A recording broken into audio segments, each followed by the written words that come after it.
નમસ્તે મિત્રો, આપ જોઈ રહ્યા છો ભારતીય જનસંદેશ સમાચાર. હું છું દિનેશ કુમાર બાબરિયા, ભાવનગર.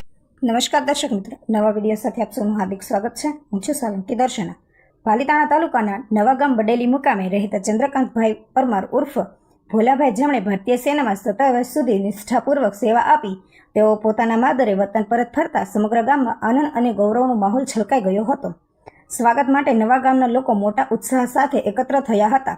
લોકોએ તેમને હાર પહેરાવીને ભવ્ય સન્માન કર્યું હતું. આ પ્રસંગે ગામના વડીલો, બહેનો અને નાના બાળકો પણ મોટી સંખ્યામાં જોડાયા હતા અને સૌએ દેશભક્તિના ભાવ સાથે આ વીર જવાનને આવકાર્યો હતો. સ્વાગત યાત્રા દરમિયાન ખુલ્લી ગાડીઓ, બાઇક રેલી અને ડીજેના તાલ સાથે ચંદ્રકાંતભાઈને ઘોડીઢાળથી નવા ગામ સુધી લાવવામાં આવ્યા હતા. ગામના પાદરથી લઈને ઠાકોરદુવાર મંદિર સુધી ડીજેના સંગાથે દેશભક્તિના ગીતો વાગતા રહ્યા અને ગામ લોકોએ આનંદ ઉલ્લાસ સાથે નૃત્ય કરીને આ પ્રસંગને યાદગાર બનાવ્યો હતો. ત્યારબાદ ચંદ્રકાંતભાઈએ નવા ગામના પ્રખ્યાત ઠાકોરદુવારના મંદિરે જઈને ભગવાનના દર્શન કર્યા અને મંદિરના બાપુ મુના બાપુના આશીર્વાદ પ્રાપ્ત કર્યા હતા.